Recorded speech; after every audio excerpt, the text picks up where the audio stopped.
আসসালামু আলাইকুম। আজকে আমি ট্রাভেল করব ঢাকা থেকে দিনাজপুরে 20 টাকার মার্সিডিজ বেঞ্চের বাসের সাথে, যেটা রাহবার এন্টারপ্রাইজের। রাতের 10টার দিকে আমি পৌঁছাই শ্যামলীতে। এখান থেকে আমাদের বাসের যাত্রা শুরু। 1000 টাকা ভাড়া, ভিতরের লাইটিং ডেকোরেশন বেশ ভালো রয়েছে, সিসিটিভি ক্যামেরাও, নন এসির ভাড়া এসি বলা যায়। একটা হুন্দাই বাসকে র্যাকার টেনে নিয়ে যাচ্ছে। হেরিটেজ ট্রাভেলসের স্লিপার মানুষের সাথে দামাদামি করতেছে। এই বাসের টেল লাইট মেল লাইট কিছুই নাই। সামনে দেখা হয়ে গেল হানিফের সাথে। রাতের বেলা যখনই আপনি উত্তরবঙ্গে আসবেন, আপনি দেখবেন যে হানিফ কয়েকটা ফিউরিয়াস মোডে আছে এবং কিছুক্ষণ পর পর আপনাকে ওভারটেক করে চলে যাবে। সামনের হানিফের সাথে টান মিলে আমরা মোটামুটি এলেঙ্গার কাছাকাছি চলে আসি। রাতের তখন 1:30 বাজে। আল্লাহর রহমতে এলেঙ্গার রাস্তায় কোনো জাম পাইনি। সামনে একটা চাঁদ ছিল। ছোটবেলায় ভাবতাম যে চাঁদ আমাদের সাথে সাথে যাচ্ছে। এই সময় একটা ট্রেন আমাদের ওভারটেক করে চলে যায়। 1:50 আমরা সেতুর টোল দিয়ে আমরা সেই ট্রেনকে ওভারটেক করে খুব আনন্দের সাথে চলতে থাকি।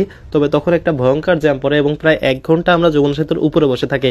যাত্রীদের জন্য মজাই ছিল, কারণ সেতুর উপরে একটু ঘোরাঘুরি করতে পারছে।